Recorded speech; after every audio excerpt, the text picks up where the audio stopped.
Okay, thank you very much, Eric, and thanks all for coming along. I've been in the CEO seat here at Orezone for about 5 months, I guess. I've been involved with the project as a director for a few months before that, but I really loved it. But I've spent a lot of time, I'm an operator, just going through all of where we were at and what we were doing, and I think we've come up with a really outstanding project here. I'm very, very excited about it. I've been involved with a lot of successes in the past, but this one really has got me, and I think 2018 is going to be a hell of a year for us.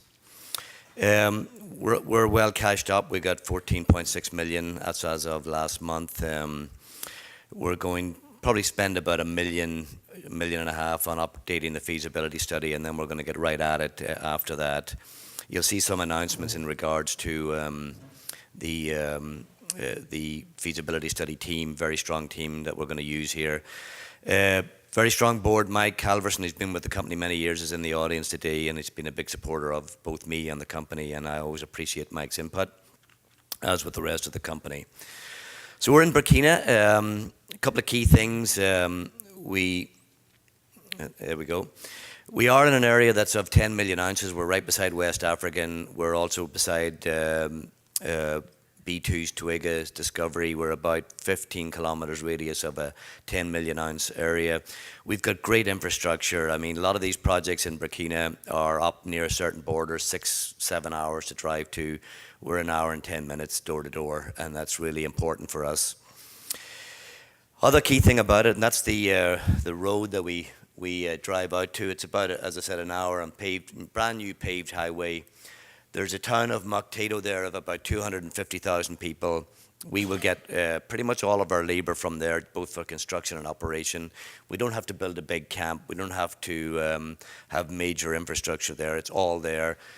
Most of our senior people will be able to leave Ouagadougou in 7 or 6 in the morning on a Monday, be at the site before 7:30 and go home in the evening. That's really attractive for key people, and it's something that's very, very important for this project.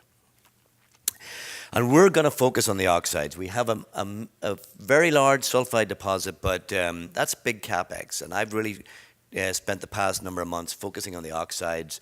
We got about 1.5 million of M&I, and we're putting out a new resource from some new drilling and then a new reserve.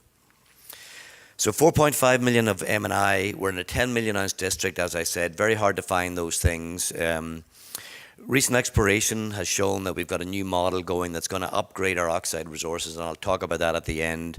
And our new drilling has been confirming that interpretation, and we will have more results out within the next 8 to 10 days. So we're waiting for some check assays to come back, so you will see those within the next 8 to 10 days. Very supportive community. Everything's been done to IFC guidelines.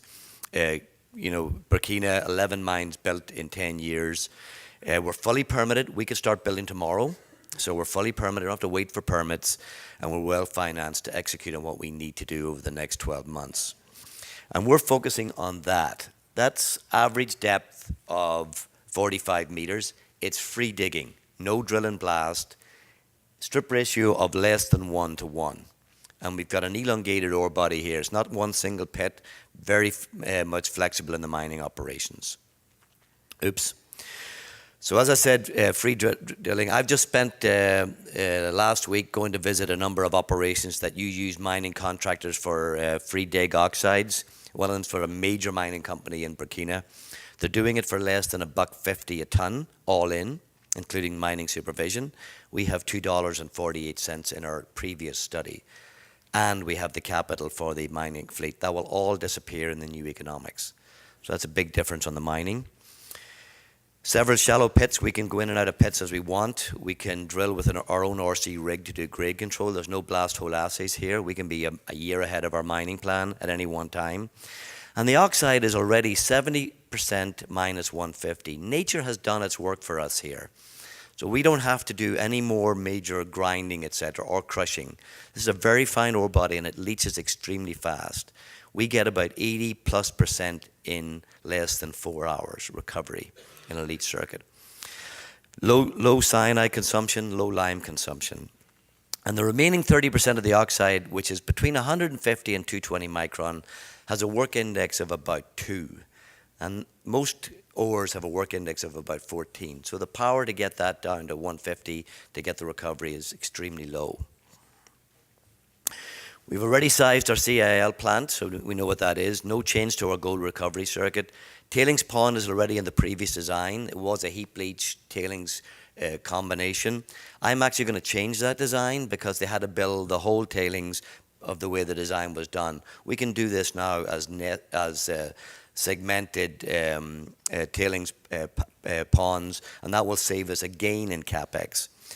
We've eliminated the crusher, the stockpile, the reclaim, and all of the heap leach and associated infrastructure, and all of the labor that goes with that. So we get less equipment, less power, less reagents, and less people. Improved gold recovery. The average gold recovery was about 86, 87%. In the new circuit, it would be 91, 92. Lower sustaining CapEx. We don't have a mining fleet, and we don't have a heap leach. All gone. And lower working capital. For a heap leach, you generally have to have 90 days working capital. Because it's going to be a tank leach, we need 1 month. So that comes out of the CapEx as well. So this is what the previous circuit looked like. Very, very complicated for a 1 gram ore body. And what came to me right away when I looked at it was if I took a ton at a gram and brought it into that circuit, 80% would go into the leach circuit right away.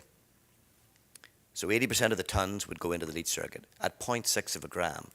By separating it out in a scrubber, going through all of this complicated circuit, through another stockpile with cement and stacker conveyors, etc., about 20% went to the heap leach at 1.4 grams. So we were sending the high grade to the low recovery circuit. So it was sort of stupid. And it really was an engineering solution to remove cement from the heap leach, but nobody had ever really thought about where the gold deportment had gone. So we've eliminated this, and this. And that will take around about $70 million out of the CapEx. Direct costs, not indirects, directs. And we've also eliminated the mining fleet, which is $28 million. That's gone from this circuit. You can look that up. There's a 2015 study. It's on CDAR. All those numbers are published numbers. They're all gone on the new, or what will be the new flow sheet. And this is what we've got today. So what you had was this. Now you've got this. I get better recovery, lower labor, lower reagents, and lower power, and less capital. So it's a completely new flow sheet. It's a paradigm shift. That's what it looked like before, and this is what it will look like going forward. Very simple circuit. We've gone through this. It wasn't just our ideas that we just put in the back of an envelope. We've had 2 engineering firms look at it. They've all gone through our data, gone through the metallurgical test work, and they've confirmed that this will be our new flow sheet. What was before was a tailings pond that was built for life of mine because they had to put a heap leach stack behind it. We've got plenty of room to do that. We can eliminate that and just build a dam like this, or we can build paddocks year by year by year, which will save us in CapEx. So that's the next thing we will look at, which should take another $10 million out of the CapEx right away. Bit more sustaining, but it takes the CapEx out up front. So a very simple project. Next thing we looked at was, why were the artisans in there? If there's no quartz, why were they mining and looking at high grade? And it came out that we have quite a bit of high grade. And they were moving down to this area down here, P17, which is outside of our mining lease, in our exploration lease. But this was hard rock. So if they're mining hard rock, it's got grade. So we drilled it, and sure enough, it had grade. But what really came out of it, we drilled it as if it was the main 55-degree shear zone, and we kept missing it. But as we tightened up our drilling, we realized it wasn't dipping at 55, and it wasn't a metagabbro, it was a granodiorite, and it was dipping at 22. So that made us go back and look at all of the high-grade hits that we had previously, which were drilled at 50-meter centers. So they weren't really joining up because we were doing a modeling at 55 variograms. And I'll explain that in a second. So this is where this was. We've now drilled it over 450 meters. It was about 50 meters. We haven't released that as a new resource yet. We will do in the next update. But since then, we went back in and looked at the main ore body. And one thing I also want to point out, there's a big gap in the resources. There is no gap there. Previous management removed that because it was in a seasonal river to get the project permitted quicker. We will be submitting a plan of operations to the Minister of Mines and the Minister of Environment to get that back in. We've had a very positive response so far, and that will bring in another 240,000 ounces of oxide into the resource. So another 2 to 3 years of mine life there. So this one dipped at 22, and it was a granodiorite. And we've been hitting it on a regular basis. We'll have more results coming out on that as well, by the way. So it prompted us to go back in and look at this in the granodiorite trend. This is Siga East and West. And you can see what we were hitting. Now we're drilling it at 25-meter centers. And you can see that's 250 meters in a pit. So that trend is now approximately 600 meters. Really not recognized before. And this is the sort of results that we were hitting historically. That's not a 1 gram ore body. But if you don't model it correctly, and you're modeling it, the variograms are going at 55 as opposed to 22, you completely miss it, and you cap it out. So you have these little blocks of high grade inside a low grade ore body. But if you model it down the plunge of the nose, you get this high grade zone. And that we won't really be mining a high grade. It will lift the grade of the whole deposit. And these are all shallow, as you can see, 36, 23, 16. And these are the follow-up results. So our theory is correct. And these are all infill drills in between those high-grade hits. We've identified 4 zones. We've released the results of 2, and we will release the results of the next 2, as I said, in about 8 to 10 days. And I think you will see that we're onto something here. And that will be modeled in the new resource and then go into the new mine plan. We haven't modeled that in any shape or form under what we're currently doing, so that will be a big boost for us. The other thing we did to prove our theory, we got the computer to forget grade, forget structure, follow granodiorite, the granodiorite signature, and we can pick that up geochemically. And sure enough, it showed the plunge at 22. So we can follow this down into the sulfides.